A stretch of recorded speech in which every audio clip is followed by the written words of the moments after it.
Kita adalah tahapan hydrocracking. Yang pertama adalah persiapan umpan. Minyak mentah atau fraksi berat dari proses distilasi minyak bumi dipanaskan dan dicampur dengan hidrogen. Lalu, pada reaktor hydrocracking, campuran ini kemudian dimasukkan dalam reaktor hydrocracking yang berisi katalis. Nah, katalis ini untuk fungsi asam itu yang digunakan biasanya ada silika alumina ataupun alumina.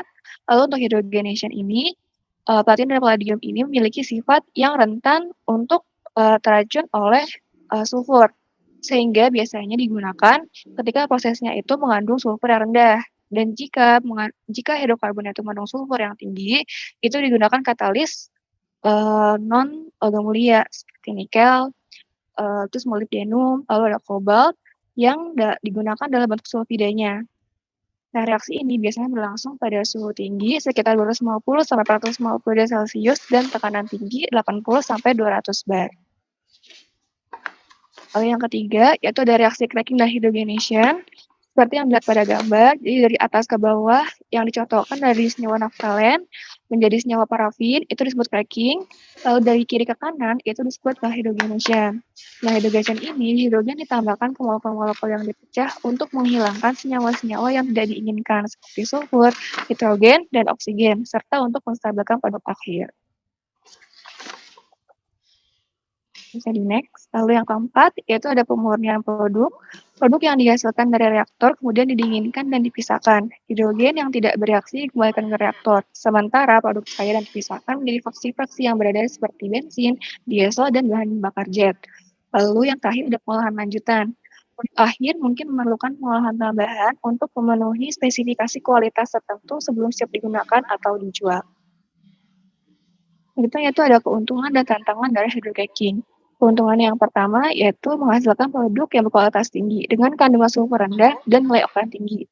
Lalu dari segi fleksibilitas, dapat mengolah berbagai jenis bahan baku termasuk residu berat. Dan terakhir yaitu ada efisiensi energi. Proses ini lebih efisien dalam mengubah fraksi berat menjadi produk yang lebih bernilai. Namun tantangannya yang pertama dari segi biaya, investasi awal untuk instalasinya cukup tinggi. Dan kedua dari segi katalisnya, katalisnya ini dapat mengalami deaktivasi sehingga memerlukan regenerasi atau penggantian secara berkala. Baik, selanjutnya reforming hidrokarbon. Next. Untuk definisinya, yaitu proses yang mengubah hidrokarbon alifatik menjadi hidrokarbon aromatik dan bercabang yang bernilai tinggi. Proses ini berlangsung pada suhu tinggi dan tekanan rendah. Untuk katalis dalam reforming ini ada logam mulia seperti aluminium atau retenium yang didukung alumina atau zeolit. Untuk tahapan reforming, tahapan utamanya itu ada dehidrogenasi dan isomerisasi. Next, untuk pengaplikasiannya yaitu pembuatan produk bensin beroktan tinggi atau berkualitas tinggi untuk kendaraan. Lalu industri petrokimia yaitu produk senyawa aromatik seperti benzen, toluen, dan silena. Lalu untuk produk hidrogen digunakan dalam industri kimia dan energi. Next. Interupsi, waktu presentasi sisa 5 menit lagi. Silakan dilanjutkan. Terima kasih. Untuk tahapan reforming, di sini ada satu pemanasan umpan hidrokarbon. Hidrokarbon dipanaskan hingga mencapai suhu optimal sekitar 400 sampai 550 derajat Celcius sebelum masukkan ke dalam reforming. Lalu yang kedua, reaksi dehidrogenasi. Reaksi rantai lurus mengubah naftan menjadi hidrokarbon aromatik yang memiliki nilai oktan yang lebih tinggi. Contoh reaksi dapat dilihat pada slide. Lalu untuk reaksi isomerisasi, hidrokarbon rantai lurus diubah menjadi isomer bercabang mulai bereaksi isomerisasi. Untuk reaksi dapat dilihat pada slide. Lalu reaksi dehidrogenasi ini hidrokarbon rantai lurus dikonversi menjadi senyawa siklit atau aromatik. Untuk contoh reaksi dapat dilihat dalam slide. Untuk tahapan ini penting untuk menghasilkan senyawa aromatik yang bernilai tinggi. Next.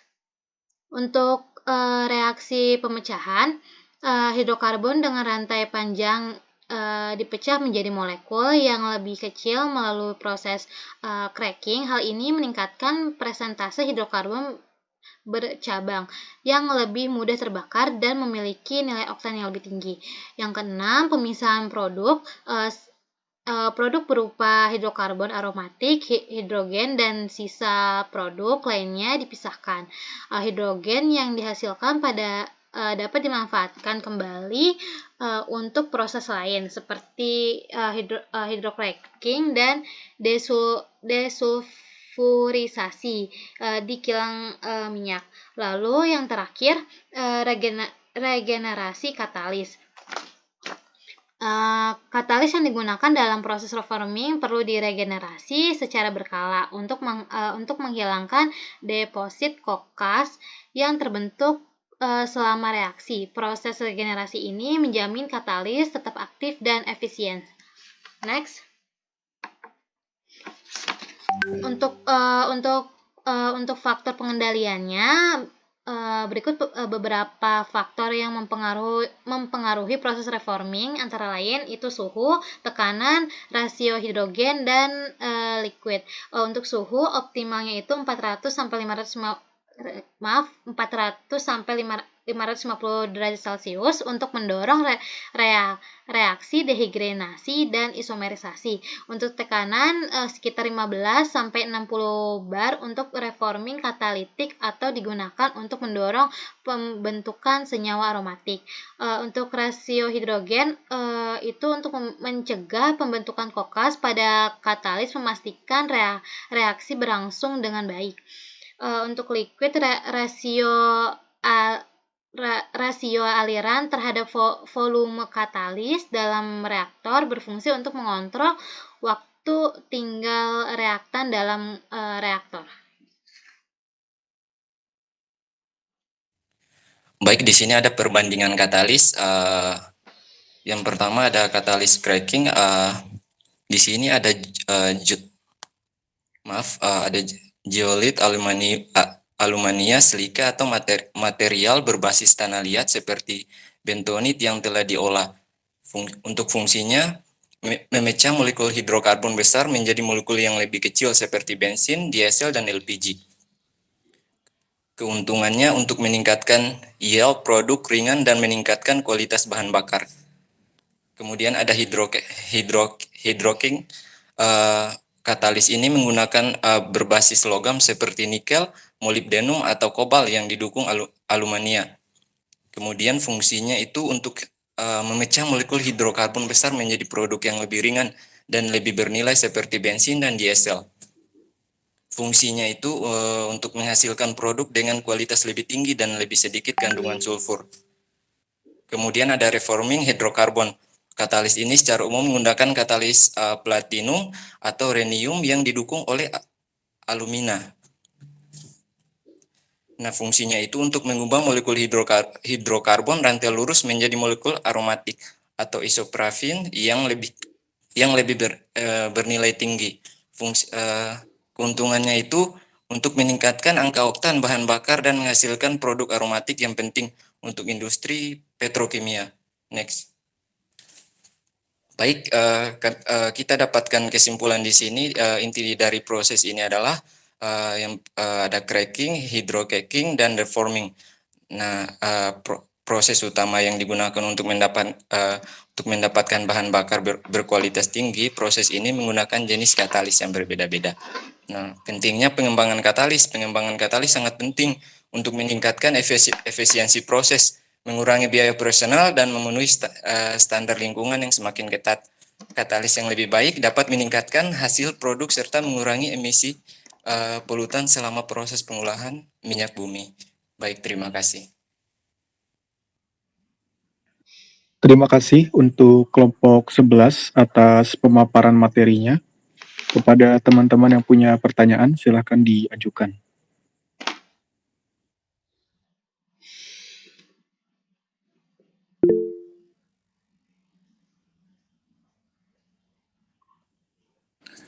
Kepada Saudari Naila, silakan.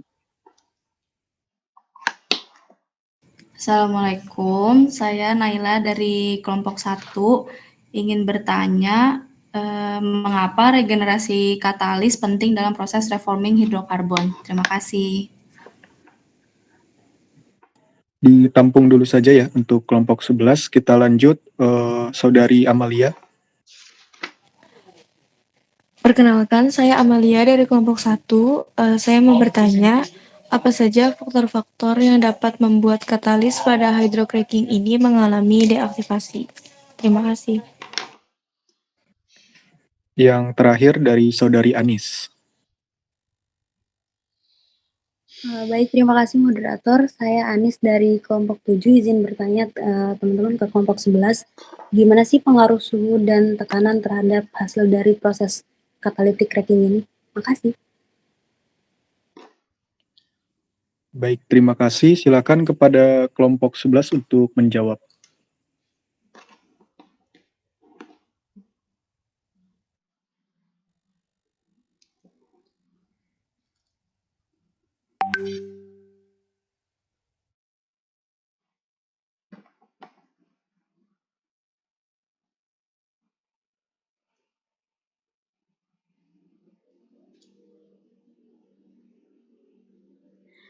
Baik, saya akan menjawab pertanyaan dari Kak Naila. Pertanyaannya mengapa regenerasi katalis penting dalam reforming hidrokarbon. Nah, regenerasi katalis sangat penting karena untuk mencegah penurunan efisiensi katalis akibat penumpukan kokas atau karbon padat selama proses reforming. Nah, deposit kokas ini berbentuk ketika hidrokarbon terurai pada suhu tinggi menyebabkan karbon yang menempel di permukaan katalis. Mungkin itu saja jawabannya. Bagaimana Kak Naila? Dapat dimengerti, terima kasih. Baik, terima kasih. Lalu selanjutnya, saya izin menjawab pertanyaan dari Kak Amalia. Pertanyaannya yaitu faktor apa saja yang dapat membuat katalis pada hydrocracking mengalami deaktivasi. Baik, ada beberapa faktor. Salah satunya tadi yang sudah disebutkan oleh rekan saya terkait adanya pembentukan kokas, yaitu hasil samping yang terbentuk dari reaksi hydrocracking. Lalu yang kedua, adanya pengotoran atau poisoning dengan pengotor. Kan tadi ada salah satu fungsi katalis itu menghilangkan pengotor ya, seperti amoniak, piridin, dan sulfur. Nah, yang bahan pengotor ini dapat meningkat pada situs aktif katalis, sehingga mengurangi aktivitas katalisnya. Lalu ada kontaminasi logam seperti nikel, vanadium, tembaga, besi, dan silika yang bisa masuk ke dalam struktur katalis. Lalu adanya kemungkinan degradasi fisik atau kerusakan fisik pada struktur katalis akibat tekanan tinggi, suhu ekstrim, atau penggunaan berulang, sehingga aktivitas katalis menurun. Lalu yang terakhir adanya kemungkinan kontaminasi asam. Jadi asam terkandung dalam bahan baku juga dapat merusak katalis dan mengurangi efisiensinya. Mungkin itu dari jawaban dari kelompok kami. Apakah dari Kak Amalia sudah jawabannya terima? Dapat diterima jawabannya. Terima kasih. Terima kasih.